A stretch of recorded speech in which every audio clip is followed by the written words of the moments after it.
Praise God. Ready na po ba tayo? Okay.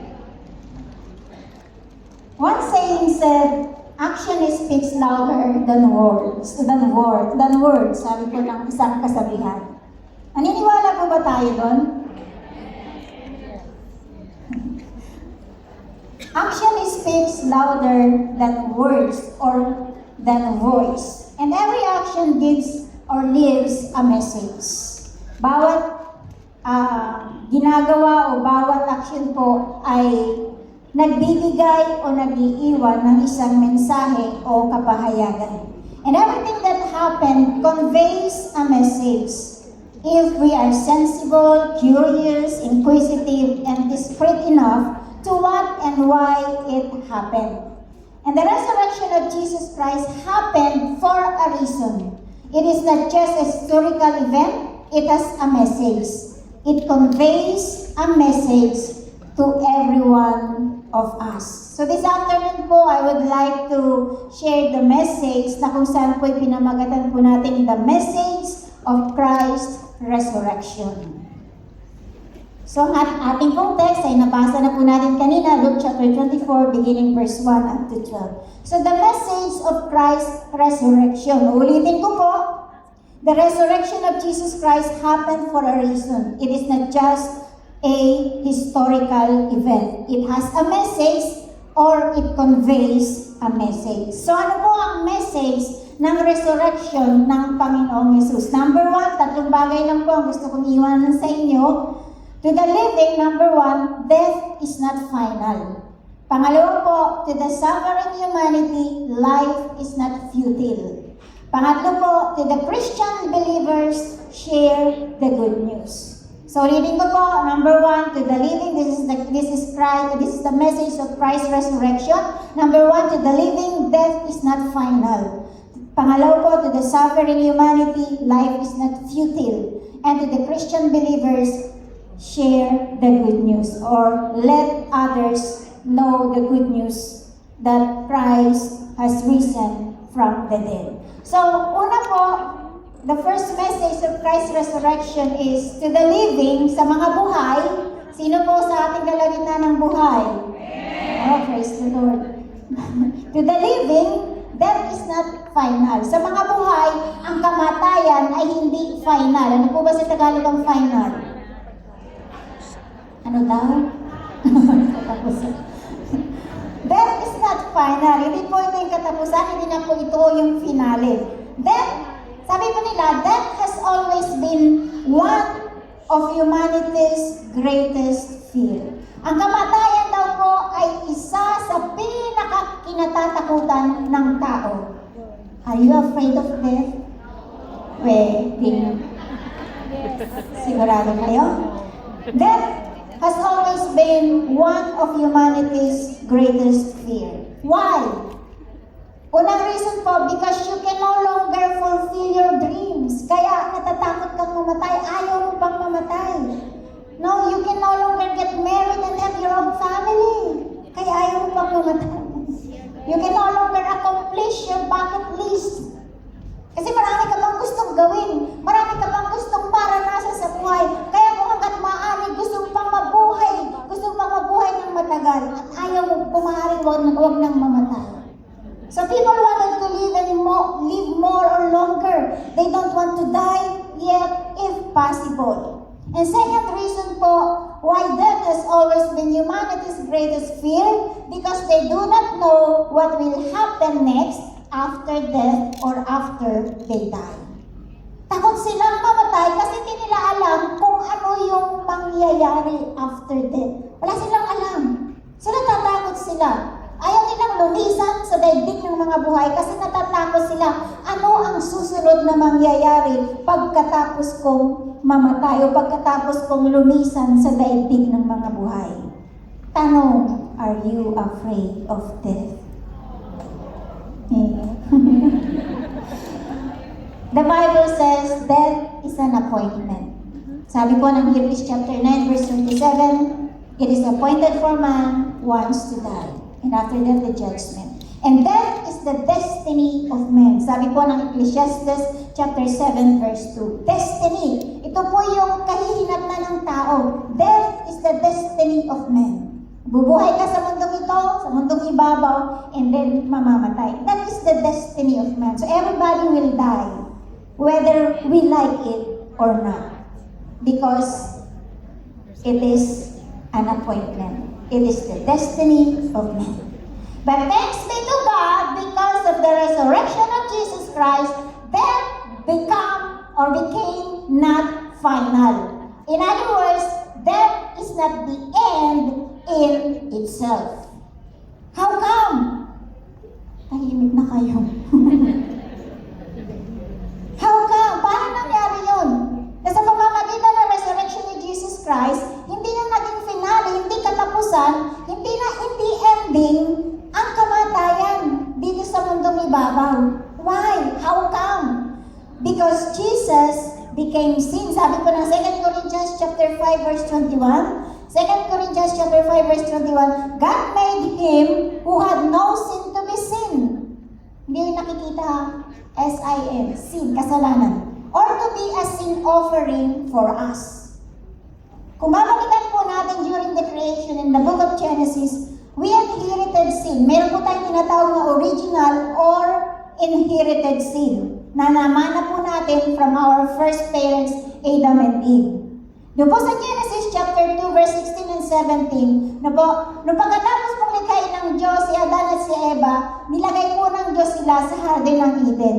At ang sabi ng Diyos, Genesis chapter 2 verse 16, makakain yung lahat ng uri ng bunga na narito sa loob ng Garden ng Eden maliban dun sa bunga ng puno na nagbibigay ng kaalaman tungkol sa mabuti at masama. Kapag kinain nyo yun, kayo'y mamamatay.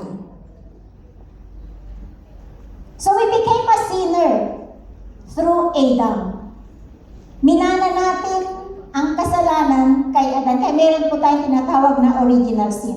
Kaya po sabi ng Romans chapter 5 verse 12, therefore just as sin entered the world through one man, referring to Adam, and death through sin, and in this way death came to all men because all sin. Sa pamamagitan ng isang tao, si Adan, pumasok ang kasalanan.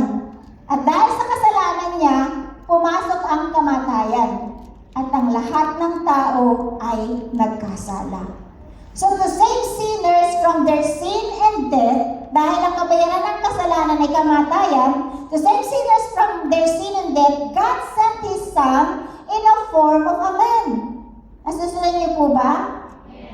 God sent His Son in a form of a man, a sinner. So si Jesus Christ, who is the Word of God from the beginning, according to John chapter 1 verse 1, ang sabi po doon, in the beginning was the Word was with God, and the Word was God.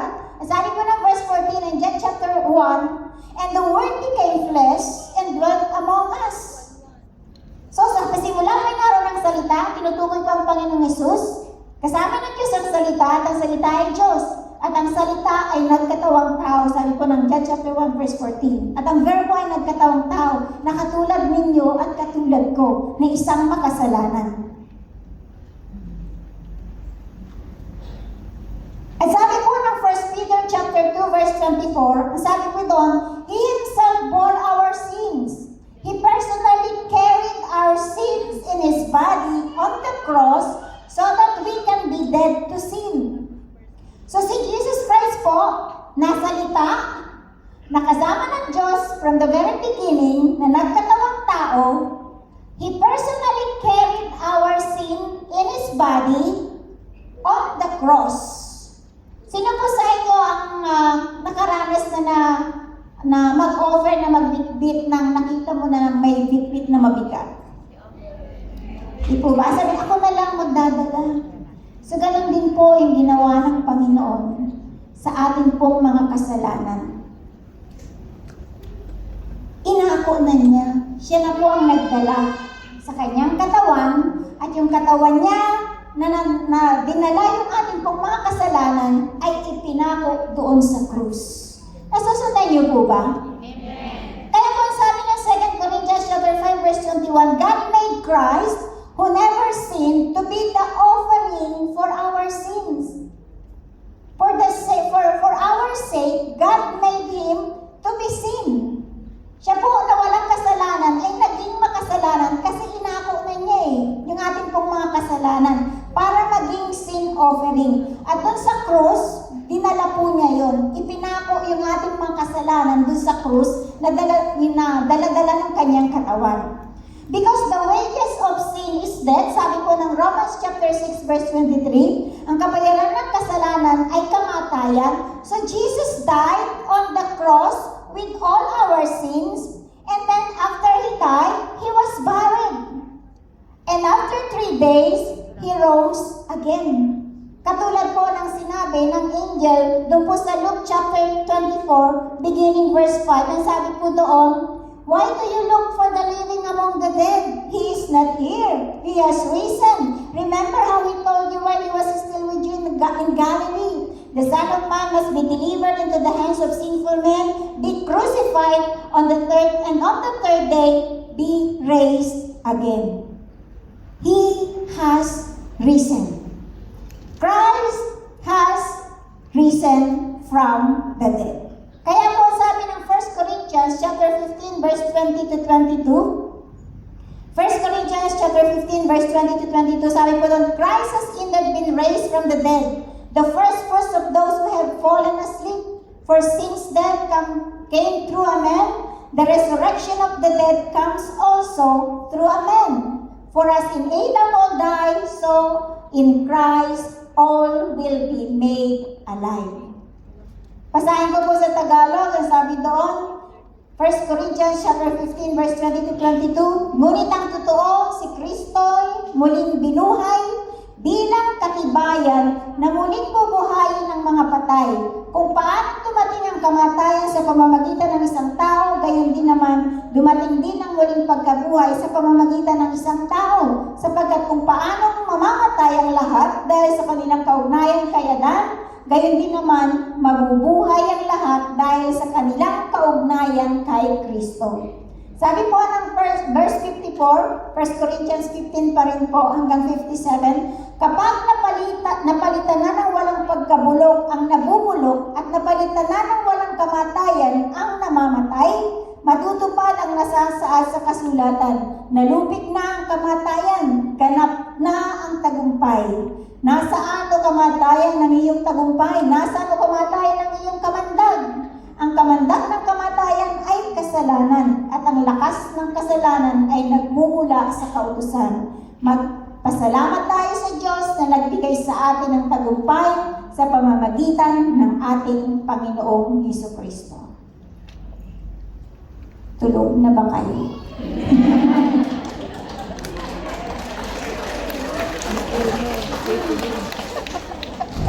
Death has always been one of humanity's greatest fear. But Jesus Christ defeated death when He came out of the tomb alive.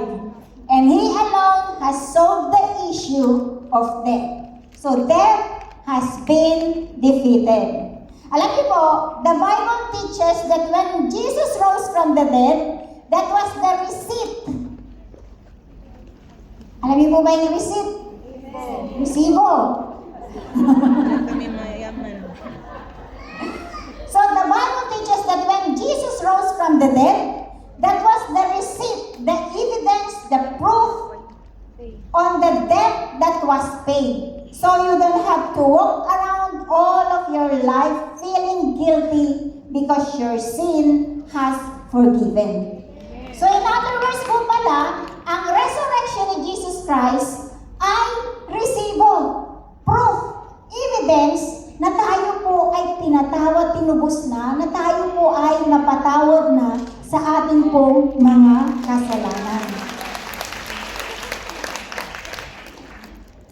Kaya sabi po sa Amplified Version ng Colossians chapter 1 verse 14, Colossians chapter 1 verse 14, in whom we have redemption because of His sacrifice, resulting in the forgiveness of our sins and the cancellation of sins penalty. Sabi po sa God's Word Translation ng Colossians chapter 1 verse 14, His Son, referring to Jesus Christ, paid the price to free us which means that our sins are forgiven. Naalala ko po yung isang old hymn, ang sabi doon, He paid the debt He did not owe. I owed the debt I could not pay. I needed someone. Kailangan po natin ng isang tagapagligtas. Kailangan po natin ng isang manlulubos o tutubos sa atin pong mga kasalanan para po sa ganun tayo maligtas sa kamatayan. Amen? So again, the resurrection of Christ from the dead was the receipt, the proof, the evidence, the reminder on the debt that was paid. So you don't have to walk around all of your life feeling guilty. Your sin has been forgiven. Your sin in the past, your sin sa kasalukuyan, and your sin na gagawin mo pa. But if you will deliberately sin, kung sasadyain mong magkasala, that is a different story. Na po? But Jesus Christ died for our sin. Sin in the past, sin in the present, and sin in the future. So, amen. Sige po, palakpakan natin ang ating Panginoon. So, if you put your trust in Jesus Christ, He will set you free from guilt and remorse that fills your heart with agony and despair. Kaya naalala ko po yung sinabi ng Panginoon kay Martha at sinasabi rin po sa atin sa John chapter 11 verse 25 to 26. John chapter 11 verse 25 to 26. Ang sabi niya doon, Jesus said to Martha, I am the resurrection and the life. He who believes in me will live even though he dies. Ang lalim, ano?